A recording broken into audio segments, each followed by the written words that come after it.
संसारी अनाथ नाथे अंबे करुणा विस्तारी वारी वारी जन्म मरणाते वारी हारी पडलो आता संकट निवारी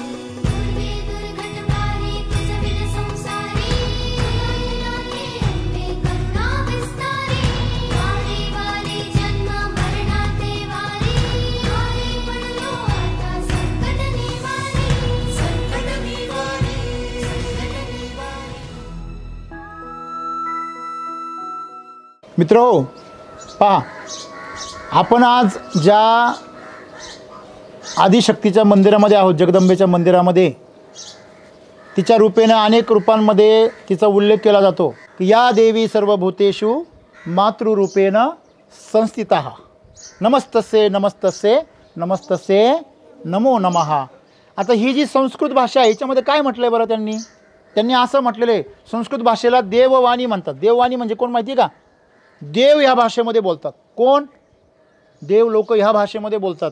मग काय बोललेलं आहे? या देवी, हे देवी माते, सर्वभूतेषु, सर्वभूतेषु म्हणजे सर्व प्राणी मात्र, म्हणजे मनुष्य, प्राणी, सूक्ष्मजीव, किडे, मुंगी, सर्व प्रकारचे जीव, वनस्पती, या सर्वांना भूत असं म्हणतात। काय म्हणतात? भूत। भूत म्हणजे फक्त रात्रीच्या अंधारात येतात ते नाही, ते तर आपल्या कल्पनेतले राहतात, म्हणजे हे खऱ्या अर्थाने भूत आहेत। मग हे कशापासून बनले? पंचमहाभूतांपासून। पंचमहाभूत कोणते?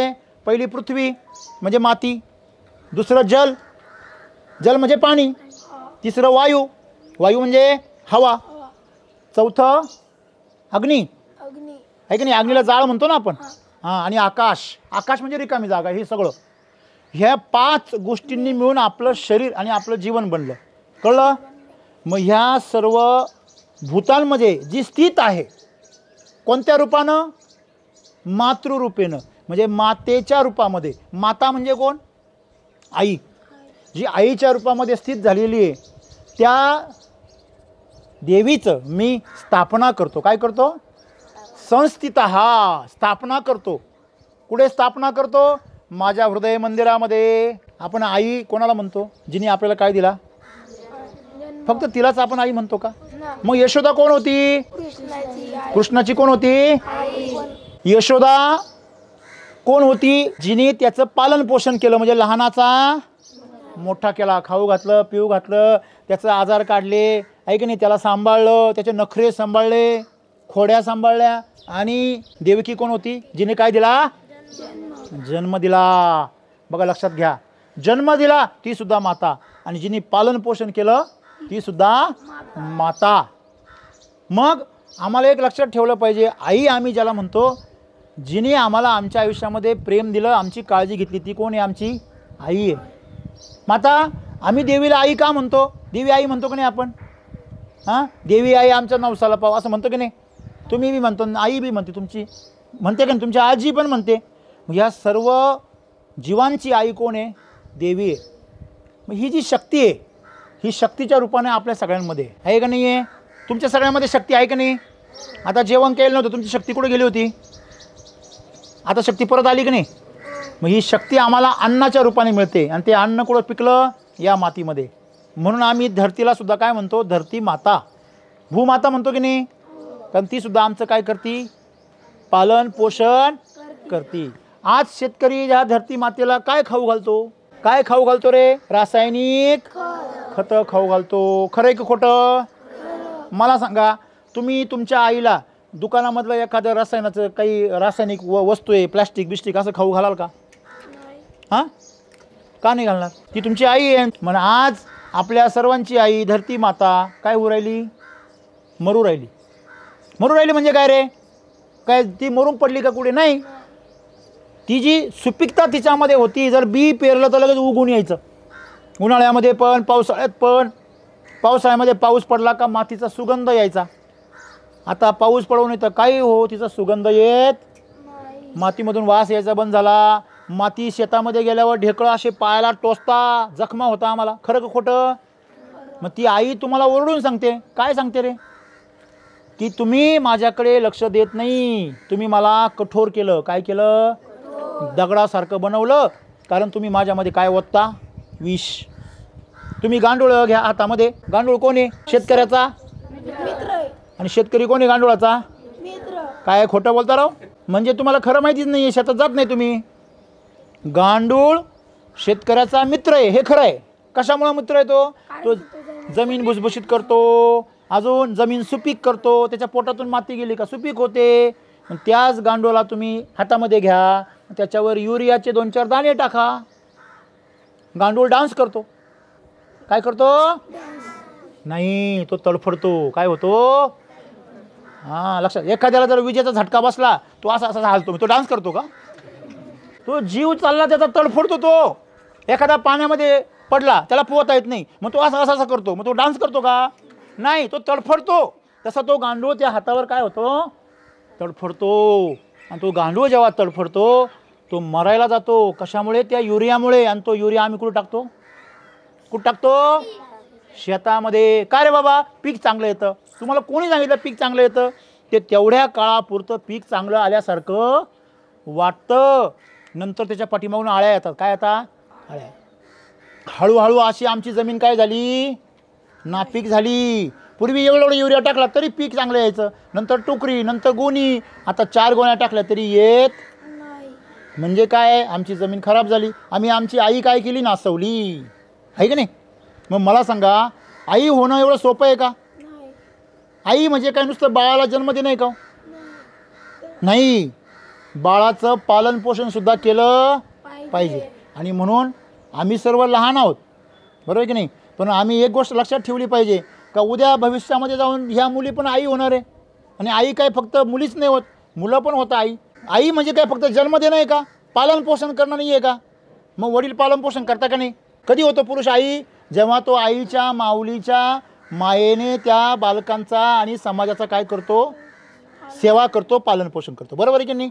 हां, एक लक्षात ठेवा, आपण सर्वजण आई कधी होतो? जेव्हा आपण दुसऱ्याची काळजी करतो. आई जर कोणाचा उल्लेख केला तर पहिला कोणाचा उल्लेख होतो? यशोदा मैयाचा. का बरं? कारण तिनं पालन पोषण केलं, तिला स्वतःच्या पोटचा गोळासारखं सांभाळलं. फक्त मूलबाळ होणं म्हणजेच आई आहे का? नाही. मग आई होणं म्हणजे काय रे? दुसऱ्याला आपल्या जीवनामध्ये काय करून घेणं?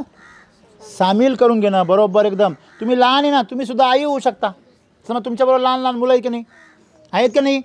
त्यांची जर तुम्ही काळजी घेतली, तुमच्या ताटातला घास त्यांना खाऊ दिला, त्याला जर समजा ताप आला, त्याची काळजी घेतली, तुम्ही पण काय व्हाल? आई व्हाल. आहे की नाही? आई होण्यासाठी स्त्रीच असलं पाहिजे, मोठंच असलं पाहिजे, पैसेच असले पाहिजे, असं काही नाही. कळलं? आई ही काय आहे? वृत्ती आहे. काय आहे? वृत्ती. आमच्यामध्ये ती निर्माण झाली पाहिजे. आणि आजकाल ती वृत्ती आता संपत चाललेली. जसं रासायनिक अन्न झालं तसं तसं आमचं अन्न बिघडलं, तसं तसे आमचे विचारसुद्धा बिघडले. असं म्हणतात, माती नासली का नाती पण नासतात. आता माती नासली तर मती नासली. मती म्हणजे काय? विचार. मग त्या मतीनुसार तुम्हाला गती भेटते. काही जण कलेक्टर होता का नाही? आणि काही जण शिपाई होता. शिपाई होणं वाईट आहे का चांगलं हा मुद्दा नाही, पण तुम्ही कलेक्टर होऊ शकले असते. आंबा एवढा मोठा होऊ शकला असता, पण कैरी होता तेव्हाच पडला खाली. मग कैरी होऊन पडला ते चांगलं का आंबा झाला पाहिजे होता? मग आंबा का नाही झाला? कारण त्यांनी लवकर त्या झाडाची साथ सोडून दिली. कळलं का तुम्हाला? वारं आलं आणि वाऱ्याने हल्ला आणि पडला. वारं म्हणजे काय रे? संकट. आपल्यावर संकट येतं का नाही? मग संकट आले का माणसं काय म्हणतात? अरे लय परीक्षा फार अवघड आहे आणि लय अभ्यास करायला लागतो, सकाळी लवकर उठायला लागतं, रात्रीचा अभ्यास करायला लागतो, एवढं कशाला? बरं आहे आपलं शिपाई. म्हणजे जीवनामध्ये आम्ही आव्हानं स्वीकारले नाही, मग आम्ही कसे राहणार? छोटे. आलं का लक्षामध्ये? मग ही आई मोठी का बरं आहे?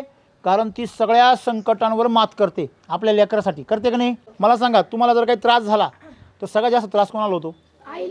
आईला होतो की नाही? म्हणजे आईचं जे महत्त्व आहे ते ह्याच्याकरता मोठं आहे.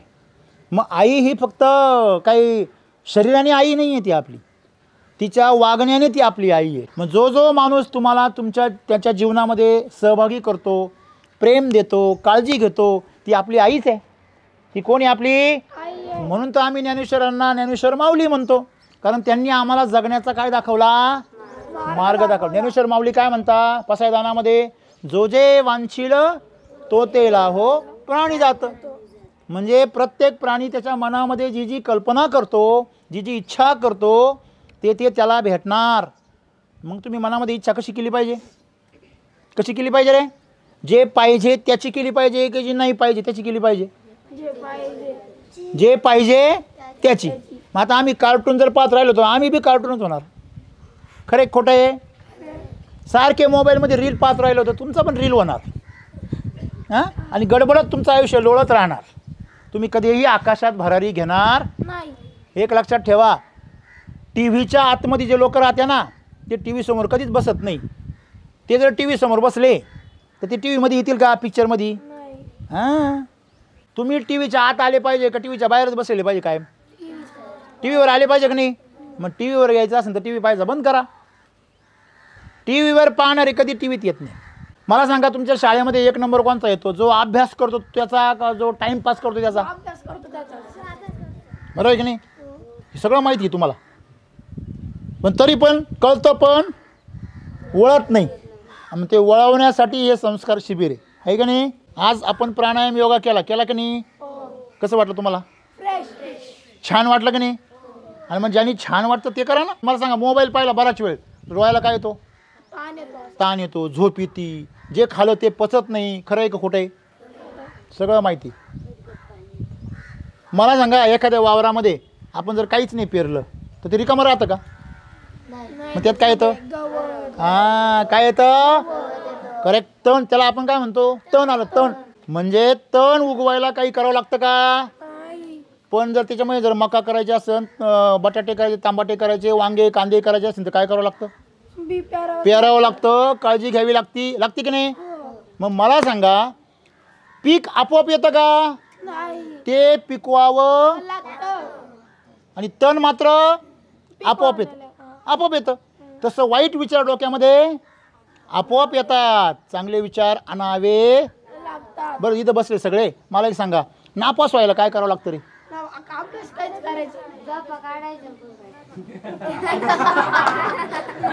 काय म्हटला? झोपा काढायच्या आणि टाइमपास करायचा. आपोआप नापास होते. नापास व्हायला काही करावं लागत नाही. का कुणी आहे इथं? सर एवढी मेहनत केली नापास झालो मी, असं कोणी आहे का? नाही. म्हणजे नापास होण्यासाठी काही करावं लागत नाही, पण पास होण्यासाठी मात्र शाळेत लक्ष द्यावं लागतं, अभ्यास करावा लागतो. पण मला सांगा, जीवनामध्ये आम्ही पास होण्यासाठी प्रयत्न केले पाहिजे का नापास झालं पाहिजे? हां, मग तेच आहे, जो प्रयत्न करतो ना, जो तळे राखील तो पाणी चाखील. खरं आहे का नाही? मग तळे राखायचं नाही, पाणी चाखायचं नाही, म्हणतात उपाशी मर. सर्वात महत्त्वाची गोष्ट काय आहे? आम्ही प्रयत्न केला तर आम्हाला परमेश्वर सुद्धा मिळू शकतो. म्हणून असं म्हणतात, प्रयत्नांती परमेश्वर. अरे वा, व्हेरी गुड. आज आम्ही काय शिकलो? आज आम्ही हे शिकलो की आई होणं म्हणजे दुसऱ्याला स्वतःमध्ये काय करून घेणं? सामील करून घेणं, त्याच्या जीवनामध्ये त्याच्यासाठी मदत करणं, आहे का नाही? मग आजपासून तुम्ही आम्ही सर्वांनी एकमेकाची काय होण्याचा प्रयत्न केला पाहिजे? माता होण्याचा प्रयत्न केला पाहिजे, माऊली होण्याचा प्रयत्न केला पाहिजे. जो देतो सावली तीच असते खरी माऊली. मग तुम्ही सावली द्या ना. आता बघा, सावली तर कसं वाटतं? छान वाटतं की नाही? मग मला सांगा, इथं जर ऊन पडलेलं असतं तुम्ही बसले असते का?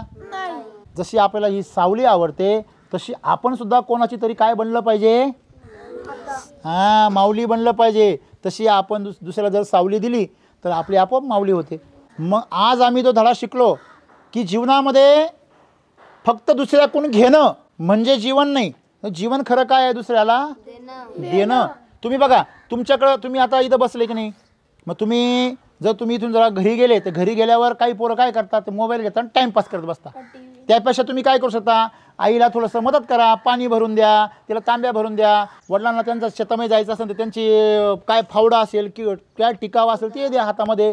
म्हणजे दिदीला, तुमच्या मोठ्या दिदीला तिच्या पुस्तकं काढून द्या, तिला मदत करा. तुम्ही जर अशी प्रत्येकाला जर मदत करत राहिले तर तुम्ही खरोखर घरातली काय होणार? माऊली होणार की नाही?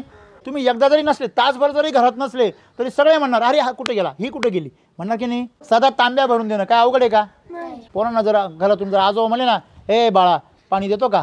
तो म्हणतो, बाबा उठून घे ना, माझा पिक्चर अर्धा राहिलाय. मग जीवनामध्ये आपल्याला जर खरोखर जीवनाचा आनंद घ्यायचा असेल ना, आज मला सांगा, आज तुम्ही प्राणायाम केला, योगा केला मस्तपैकी, आता इथं बसले गप्पा ऐकताय, तुम्हाला बरं वाटतं की नाही? काहीतरी असं प्रसन्न वाटतं की नाही? मग असं काहीतरी जीवनाचं सार्थक झालं पाहिजे. उद्या मोठे होऊन कोणी पोलीस होईल, कोणी डॉक्टर होईल, कोणी शिपाई होईल, कोणी वकील होईल, कोणी इंजिनियर होईल, आहे की नाही? पण तुमच्यापैकी किती जणांना माणूस व्हायचंय? कोणालाच नाही व्हायचं माणूस. म्हणजे आजकाल माणूस कुठंच नाही राहिला. सगळीकडे डॉक्टर, इंजिनियर, वकील असेच आहे सगळीकडे. माणूस होण्यासाठी तुम्हाला माणुसकी पाहिजे. काय पाहिजे? हां. आणि माणुसकी म्हणजे तुम्हाला भूक लागली आहे, तुम्ही जेवण करता, याला काय म्हणता? प्रकृती. काय म्हणता? तुम्ही भाकर खाताय बघा, तुम्ही काय करता? भाकर खाता, तुम्हाला प्रकृती म्हणता बघा. ज्या वेळेस तुम्ही तुमच्या ताटातला घास दुसऱ्याला देता त्याला संस्कृती म्हणता. काय म्हणता? संस्कृती. कळलं का? तुमचे संस्कार कळतात. अरे काय संस्कार या मुलाला, स्वतःचा ताटातला घास दुसऱ्याला देतो कमी पडल्यावर. आणि तिसरी गोष्ट आहे, जो स्वतःचं खाऊन दुसऱ्याच्या ताटाचा नाश करतो त्याला विकृती म्हणतात. काय म्हणतात? हां. मग आता बघा, मला सांगा, मग माणसाकडं प्रकृती असली पाहिजे, संस्कृती असली पाहिजे का विकृती असली पाहिजे? आहे का नाही? एक वेळेस प्रकृती पण ठीक आहे. जनावराला प्रकृती नियम लागू होतो, माणसाला संस्कृती नियम लागू होतो, आणि राक्षसाला विकृती. मग आपण कोण आहोत? जेव्हा तुम्ही दुसऱ्यांचा विचार करता तेव्हा माणूस होता. आणि तेच आई करते. तेच कोण करते? आई. आणि म्हणून आम्ही तिला देवी आई म्हणतो. ती इथं बसली आणि साऱ्या गावाची काळजी करते. आणि म्हणून आम्ही नेहमी लक्षात ठेवायचं, आम्ही आई बनण्याचा तिचा आदर्श घेतला पाहिजे. कोणाचा? आणि तिची स्थापना केली पाहिजे आपल्या हृदयामध्ये. कोणाची? हां. आणि तिच्या माऊलीच्या वृत्तीप्रमाणे आम्ही जगलं पाहिजे जीवन. तुम्हाला काय वाटतं, जर आपण जर अशा आईसारखं जर जीवन जगायला लागलो तर आपलं पण मंदिर बांधतील लोक. मंदिर बांधावं म्हणून काही करायचं नाही आपल्याला, पण तसं आपल्याला वागायचं. बघा, घरट्यामध्ये काय असतं? पिलू. आणि घार कुठं हिंडते? आकाशात. हां. घार हिंडते आकाशी, जीव तिचा पिलापाशी. ऐकलं का? याला माई माऊली म्हणतात. तुम्ही समजा शाळेमध्ये वृक्षारोपण करता की नाही? पण तुम्ही झाड लावलं म्हणजे तुम्ही जन्माला दिला किंवा झाडाला जन्म दिला, पण जोपर्यंत तुम्ही त्या झाडाला पालन पोषण करून मोठं करत नाही तोपर्यंत तुम्ही त्याची आई होऊ शकत नाही. मला सांगा, तुमच्यापैकी किती जण 5-5 झाडं लावून त्यांची आई होणार? तुमच्या गावाला लावा, शेतात लावा, घरात लावा, कुठे पण लावा, सर्वांना आई होण्याची संधी आहे. सर्वांनी 5-5 झाडांची काय व्हा? आई व्हा. होणार ना? आणि आई होणं म्हणजे काय करणं? ते झाड म्हणजे त्याला तुमच्यामध्ये समाविष्ट करून घ्यायचं. जसं तुम्हाला कसं भूक लागती तशी झाडाला पण काय लागती? तुम्हाला कसं तहान लागती तशी झाडाला पण काय लागती? तहान. तुम्हाला कसं संध्याकाळी म्हणजे आराम करावा असं वाटतो, सुरक्षितता वाटते, घरात झोपता तुम्ही, रस्त्यावर झोपतात कधी? तुमच्याकडे कोणी आहे का रस्त्यावर जाऊन झोपला? का बरं? आला रात्रीचा वाघ. मग आम्ही सुरक्षित राहतो, तसं झाडाला पण आम्ही काय दिलं पाहिजे? सुरक्षा दिली पाहिजे. आणि झाड काय केलं पाहिजे? लहानाचं मोठं केलं पाहिजे. आणि जर तुम्हाला सांगतो मी, तुम्ही जर झाडं लावलीत ना, तुमचे या जगावर उपकार होतील. ज्या जुन्या लोकांनी झाडं लावले त्यांच्यामुळं आज आमचं वातावरण थंड आहे, नाहीतर आमचं वातावरण तापून जाणार.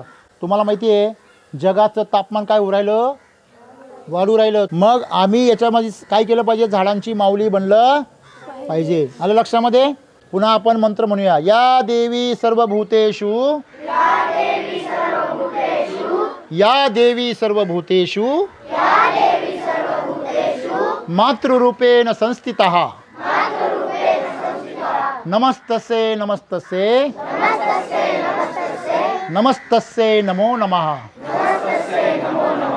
मग या आता ठिकाणी तुम्ही एवढे 20 दिवस आहात, त्या 20 दिवसामध्ये तुम्ही स्वतःमध्ये जे बदल कराल आणि या देवीच्या संपर्कात दररोज या. तुम्हाला माहिती नसेल, जसं आपण पावसात गेल्यावर भिजतो की नाही, तसं या मंदिरात आल्यावर तिचा आपल्यावरती कृपेचा वर्षाव होतो. तो आपल्याला डोळ्याने दिसत नाही. आणि तो वर्षाव जेव्हा तुमच्यावर होतो ना, तुमच्यावरची सगळी संकट, तुमच्या अडचणी सगळं काय होतं?